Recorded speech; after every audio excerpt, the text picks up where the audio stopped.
কলকাতার ব্যস্ত রাস্তার মোড়ে তখন গোধূলির আলো আর ধুলোবালির মাখামাখি।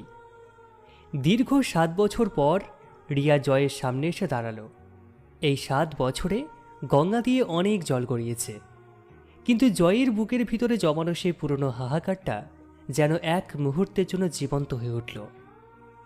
রিয়াকে দেখে জয় থমকে দাঁড়ালো, চোখে মুখে এক অদ্ভুত প্রশান্তি মাখানো বিস্ময়। এমন সময় রিয়া বলল, আমাকে দেখে অবাক হওনি? হয়েছি, তবে তোমাকে দেখে নয়, তোমার এই লম্বা চুলগুলোকে দেখে। এক সময় তো ছোট চুল ছাড়া কিছুই বুঝতে না। রিয়া কিছুটা ইতস্তত করল। তার হাতের আঙুলগুলো চুলের ডগায় খেলা করছে। দীর্ঘশ্বাস লুকিয়ে সে এক কৃত্রিম হাসিতে মুখ উজ্জ্বল করল। সে জানল যে তার স্বামীর পছন্দ লম্বা চুল, তাই এখন আর আগের মতো ঘন ঘন হেয়ার কাটা হয় না। জয়ের প্রশ্নের উত্তরে রিয়া একটা লম্বা বর্ণনা দিল তার বর্তমান সুখী জীবনের। সে জানালো বাবার পছন্দে বিয়ে করলেও সে এখন স্বপ্নের মতো এক জীবন অতিবাহিত করছে। তার স্বামী নাকি অসম্ভব ভালো একজন মানুষ। রিয়ার কথাগুলো যখন শেষ হলো, তার ঠোঁটের কোণে এক চিলতে মিষ্টি হাসি লেগেছিল, যা জয় এক দৃষ্টিতে দেখছিল। কি হলো, এভাবে কি দেখছো? দেখছি তোমার সরলতাকে। এমন করে অবলীলায় কেউ তার প্রাক্তনের সামনে নিজের স্বামীর কোনো গান করতে পারে বলে আমার জানা ছিল না। ও মা, যা সত্যি তা বলবো না? এটা কি কোনো সিনেমা নাকি যে প্রাক্তনের সামনে সবসময় দুঃখী দুঃখী চেহারা নিয়ে নিজেকে উপস্থাপন করতে হবে? রিয়ার কথা শুনে জয় নিজের মনের ক্ষতগুলোকে গোপন করে নিল এক নিপুণ অভিনেতার মতো। সেও বলতে শুরু করল তার সাজানো জীবনের গল্প।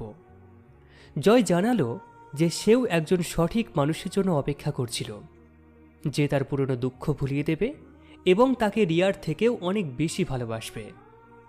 সে গর্বের সাথে জানালো যে সে এখন সেই মানুষটিকে খুঁজে পেয়েছে, যে তাকে শক্ত হাতে সামলে নিয়েছে।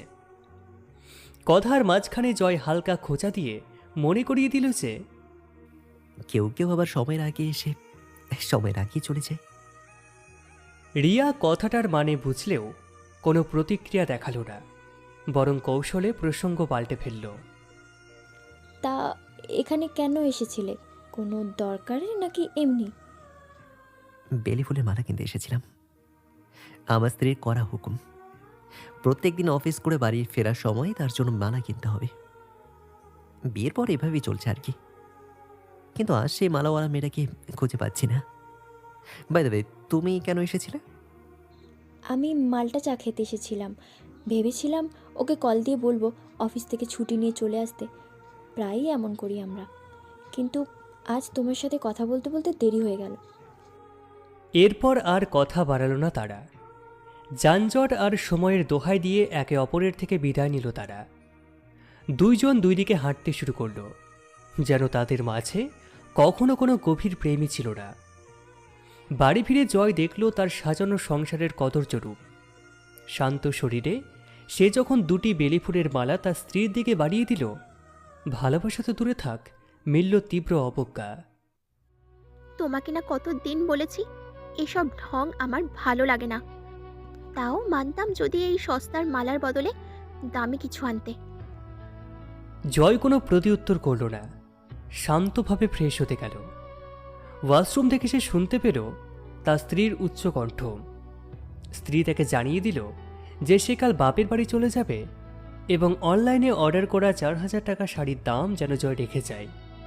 এমনকি রান্না করতে গিয়ে খরচ বাড়লে মেকআপ কেনার বাজারে টান পড়বে, এমন কটু কথা বলতেও সে দ্বিধা করল না। বেসিনের আয়নার দিকে তাকিয়ে জয় মনে মনে রিয়ার সাথে কথা বলতে শুরু করলো। সে মনে মনে বলছে, তুমি আমাকে আজও বুঝতে পারলে না রিয়া, চোখের মিথ্যে অভিনয় ধরতে পারলে না। আমি তো কখনো মালা কিনতে যাই না রিয়া, প্রতিটা বিকেলে ওখানেই তো আমাদের স্মৃতিগুলো ঘুরে বেড়াই। আমি যাই তোমার স্মৃতিচারণ করতে রিয়া, স্মৃতিচারণ করতে। অন্যদিকে রিয়া তখন তার ড্রেসিং টেবিলের আয়নার সামনে স্তব্ধ হয়ে বসে আছে। তার সেই পিঠ সমান লম্বা চুলগুলোর সামনে টেনে এনে সে ম্লান চোখে নিজের প্রতিচ্ছবি দেখছে। তার মনে পড়ে যাচ্ছিল জয়ের কাছে বলা সেই মিথ্যে সুখের কথাগুলো। আসলে নতুন হেয়ার কাট দেওয়ার মতো মানসিক বা আর্থিক কোনো সামর্থ্যই এখন রিয়ার মধ্যে নেই। তার স্বামী লম্বা চুল পছন্দ করে ঠিকই, কিন্তু সেই পছন্দটা পৈশাচিক। প্রতি রাতে সে যখন নেশাগ্রস্ত হয়ে বাড়ি ফেরে, রিয়ার চুলের মুঠি ধরে নির্যাতন করতেই সে বেশি আনন্দ পায়। টিএসসির মোড়ে রিয়া কখনোই তার স্বামীকে ডাকে না, কারণ সেই মানুষটার কাছে রিয়ার কোনো আবেগের মূল্য নেই। সে কেবল ওখানে চায় সেই পুরনো দিনগুলোর ঘ্রাণ নিতে, যেখানে জয় তাকে আগলে রাখত। আয়নায় নিজের বিবর্ণ মুখটা দেখে রিয়া ফিসফিস করে বলতে লাগলো, বরাবরের মতো আজও আমাকে অন্ধের মতো বিশ্বাস করে গেলে জয়। জানলে না যে আমি কতটা নরক যন্ত্রণায় আছি। দুজন দুই মেরুতে বসে আজও একই মিথ্যে আঁকড়ে ধরে বেঁচে আছে, কেবল একে অপরের চোখে ছোট না হওয়ার প্রবল ইচ্ছায়। সেই দিনের দেখার পর জয়ের রাতের ঘুম হারাম হয়ে গেছে। বিছানায় এপাশ ওপাশ করতে করতে সে কেবল রিয়ার সেই উজ্জ্বল হাসিমাখা মুখটার কথা ভাবে। পাশের ঘরের স্ত্রী তখনও উচ্চস্বরে ফোনে কার সাথে যেন গল্প করছে আর নতুন মডেলের ফোনের বায়না ধরছে। জয়ের মনে পড়ে যাচ্ছিল 7 বছর আগের কথা, যখন রিয়া 1 কাপ চা আর জয়ের পকেট থেকে দেওয়া একটা সস্তা কাচের চুড়িতেই খুশিতে আত্মহারা হয়ে যেত। এমন সময় জয়ের স্ত্রী পাশের ঘর থেকে চিৎকার করে বলল, শুনছ, আগামী মাসে আমার বান্ধবীর বিয়ে। দামি একটা সিল্কের শাড়ি না দিলে কিন্তু আমি যাব না। মান সম্মান বলে তো আর একটা কথা আছে নাকি? জয় বালিশে মুখ গুজে মনে মনে হাসল।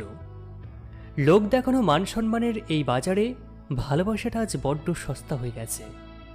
সে মনে মনে রিয়াকে উদ্দেশ্য করে বলতে লাগলো, রিয়া, তুমি তো বলেছিলে তোমার স্বামী খুব ভালো মানুষ। জানো, আমার স্ত্রীও হয়তো আমাকে খুব ভালোবাসে, তবে আমার মনটাকে নয়, কেবল আমার মানি ব্যাগটাকে। তুমি অন্তত সুখী হয়েছ, এটা ভেবেই নিজের মনকে সান্ত্বনা দিই রিয়া। এদিকে রিয়ার রাতগুলো কাটে এক আতঙ্কের নাম নিয়ে। স্বামী যখন টলমলো পায়ে ঘরে ঢোকে, রিয়া দেওয়াল ঘেঁষে দাঁড়িয়ে থাকে। আজকেও তার ব্যতিক্রম হলো না। লোকটা ঘরে ঢুকেই রিয়ার লম্বা চুলের মুঠি ধরে হ্যাঁচকা টান দিয়ে নিচের দিকে ঘোরালো। কি হলো, আজ আবার ওই মরে গিয়েছিলি কেন? কার জন্য ভাবে সেজে গুজে ওখানে দাঁড়িয়ে থাকিস? হ্যাঁ, রিয়া কোনো উত্তর দেয় না। উত্তর দিলে আঘাতের মাত্রা আরও বাড়ে। সে কেবল চোখ বুজে সবকিছু সহ্য করে নেয়। লোকটা যখন তাকে ফেলে রেখে অগরের ঘুমে তলিয়ে যায়, তখন রিয়া বারান্দার গ্রিল ধরে আকাশের দিকে তাকায়। তার মনে পড়ে জয়ের সেই সজল দৃষ্টি। জয় হয়তো আজ তার সুন্দরী স্ত্রীর সাথে বেলি ফুলের মালা নিয়ে খুনসুটি করছে, এই ভেবে রিয়ার বুকটা ফেটে যায়। সে তার চুলের গোছাগুলোকে ছুঁয়ে দেখে। এই চুলগুলো এখন আর সৌন্দর্যের প্রতীক নয়, বরং তার বন্দিদশার শেকল। অথচ জয়ের সামনে সে কত অবলীলায় মিথ্যে বলে এলো। পাছে জয় তাকে করুণা করে, পাছে জয়ের কাছে সে পরাজিত প্রমাণিত হয়। পরদিন অফিসে জয় একটা ডায়েরি নিয়ে বসল। প্রতি বছর এই দিনটিতে সে রিয়াকে উদ্দেশ্য করে একটা চিঠি লেখে, যা কোনো দিন পোস্ট করা হয় না। প্রিয় রিয়া, কাল তোমাকে অনেকগুলো মিথ্যে বলেছি। আমার কোনো স্ত্রী নেই যে রোজ বেলি ফুলের মালা চাই, বরং আমি রোজ একজোড়া মালা কিনি, তারপর নির্জনে গঙ্গার জলে ভাসিয়ে দিই তোমার স্মৃতি বিসর্জন দেব বলে। কিন্তু বিসর্জন আর দেওয়া হয় না। আমার সাজানো সংসারে শুধু হাহাকার আর তাপি দেওয়ার পাহাড়। তুমি ভালো আছো জেনে বুকের পাথরটা একটু হালকা হলো। ডায়েরিটা বন্ধ করে জয় জানালা দিয়ে বাইরে ধূসর আকাশের দিকে তাকিয়ে রইল। সে জানে না, ওপারে রিয়াও হয়তো এক যন্ত্রণার নীল বিষপান করছে। 7 বছর পর সেই ক্ষণিকের দেখা হওয়াটা যেন দুজনের ক্ষতগুলোকে আবারও তাজা করে দিল। জয় আজও অফিসে যাওয়ার পথে সেই মোড় দিয়ে যায়। রিয়াও মাঝে মাঝে গিয়ে দাঁড়ায় মাল্টা চায়ের দোকানে, কিন্তু তারা আর কেউ কারোর মুখোমুখি হয় না। শহরটা একই আছে। টিএসসির মোড়ে আজও বেলি ফুলের সুবাস পাওয়া যায়। মাল্টা চায়ের ধোয়া ওড়ে, শুধু বদলে গেছে দুটো মানুষ। তারা একে অপরের কাছে ভালো থাকার শ্রেষ্ঠ অভিনয়টা করে গেছে। একজন বিশ্বাস নিয়ে বাড়ি ফিরেছে যে অন্যজন ভালো আছে, আর অন্যজন নিজের নরক যন্ত্রণাকে আড়াল করেছে প্রাক্তনের চোখে ছোট না হওয়ার জেদ থেকে। আয়নার সামনে দাঁড়িয়ে জয় যেমন আজও মিথ্যে মালা সাজায়, রিয়াও তেমনই তার নির্যাতনের চিহ্ন হওয়া চুলগুলোকে যত্ন করে আঁচড়ায়। কেউ কাউকে জানালো না যে আজও ভালোবাসি বলাটা যতটা কঠিন, আমি অনেক ভালো আছি বলাটা তার চেয়েও 1000 গুণ বেশি যন্ত্রণাদায়ক। এরপর কয়েক মাস কেটে গেছে। জয়ের শরীরটা ইদানিং ভালো যাচ্ছে না। অতিরিক্ত মানসিক চাপ আর অফিসের খাটাখাটুনিতে একদিন রাস্তায় সে মাথা ঘুরে পড়ে যায়। সহকর্মীরা তাকে শহরের একটা নামী হাসপাতালে নিয়ে আসে।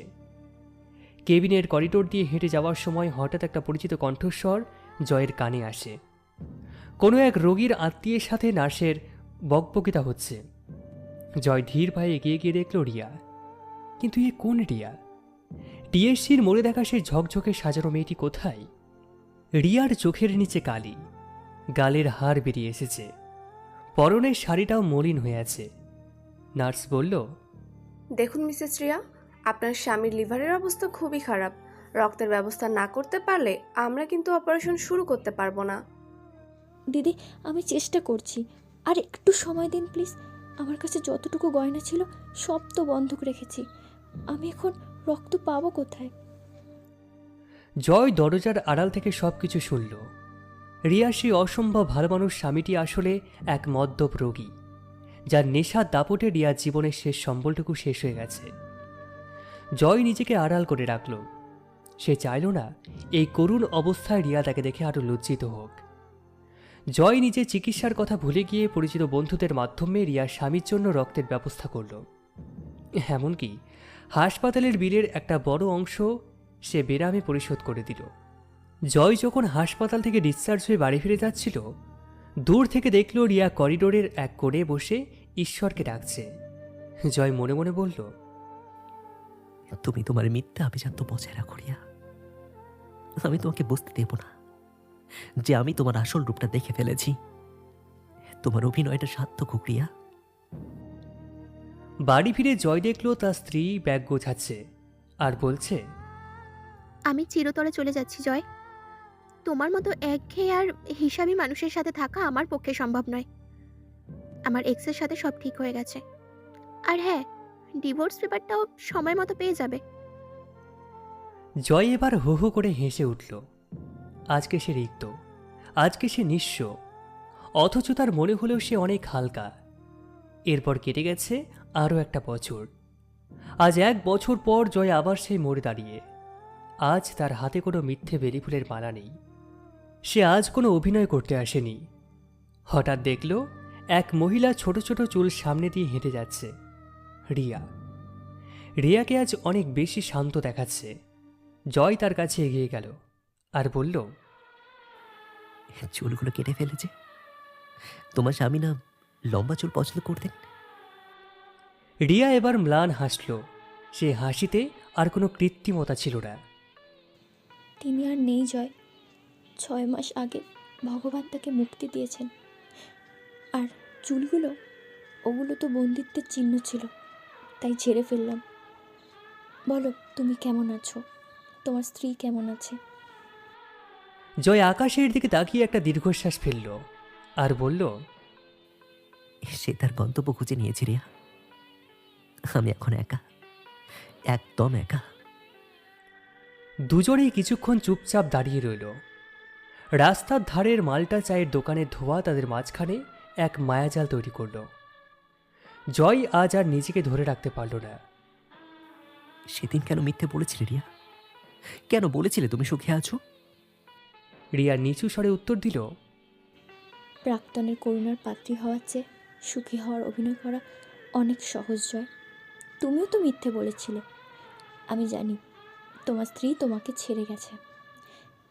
আমি জানি হাসপাতালের বিলটা তুমিই দিয়েছিলে। দুজনের চোখেই আজ জল। 7 বছর ধরে জবরদস্তি অভিনয় তাসের ঘরের মতো ভেঙে পড়ল।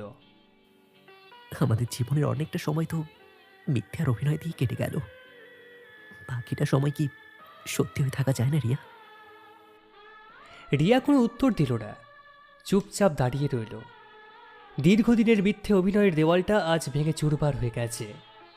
জয় রিয়ার হাতটা ধরে যে সত্যের পথে হাঁটার প্রস্তাব দিয়েছিল, রিয়ার নীরবতা যেন তাকে এক পাহাড় সমান যন্ত্রণার দিকে ঠেলে দিল।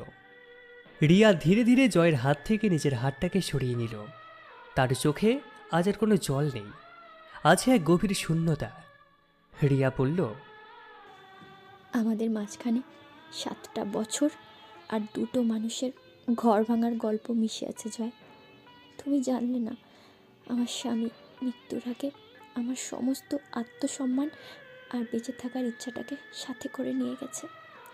শরীরের নীল দাগগুলো হয়তো মিলিয়ে গেছে, কিন্তু মনের ভিতর যে পচন ধরেছে, সেখানে তোমাকে জায়গা দেওয়ার মতো পবিত্রতা আজ আর অবশিষ্ট নেই। জয় স্তব্ধ হয়ে দাঁড়িয়ে রইল। সে চেয়েছিল সব কিছু নতুন করে শুরু করতে, কিন্তু রিয়া ততক্ষণে কয়েক পা পিছিয়ে গেছে। জনবহুল রাস্তার ভিড়ে রিয়া মিশে যাওয়ার আগে একবার শেষবারের মতো জয়ের দিকে তাকালো। সেই দৃষ্টিতে না ছিল ভালোবাসা, না ছিল কোনো অভিযোগ, ছিল শুধু এক অনন্ত বিদায়ের সুর। জয় দুহাত বাড়িয়ে তাকে ডাকতে চেয়েও পারল না। তার কণ্ঠস্বর যেন কোনো এক অদৃশ্য পাথরের ভারে রুদ্ধ হয়ে গেছে। অন্ধকার নামার আগে সেই রাস্তার মোড়ে দাঁড়িয়ে জয় অনুভব করল, কিছু প্রেম পূর্ণতা পাওয়ার চেয়ে অপূর্ণতায় বেশি সুন্দর। তারা দুজনেই আজকে স্বাধীন, অথচ একে অপরের থেকে কয়েক আলোকবর্ষ দূরে। রিয়া চলে যাওয়ার মুহূর্তে ভিড়ের আড়াল থেকে জয়কে উদ্দেশ্য করে তার শেষ কথাটি বলে গেল, তুমি আর আমি হয়তো এখনও একে অপরকে ভালোবাসি জয়, কিন্তু আমাদের ভালোবাসাটা ওই বেলি ফুলের মালার মতোই, যে এক রাত সুবাস ছড়াতে গিয়ে পরদিন সকালে ডাস্টবিনের আবর্জনায় পরিণত হয়।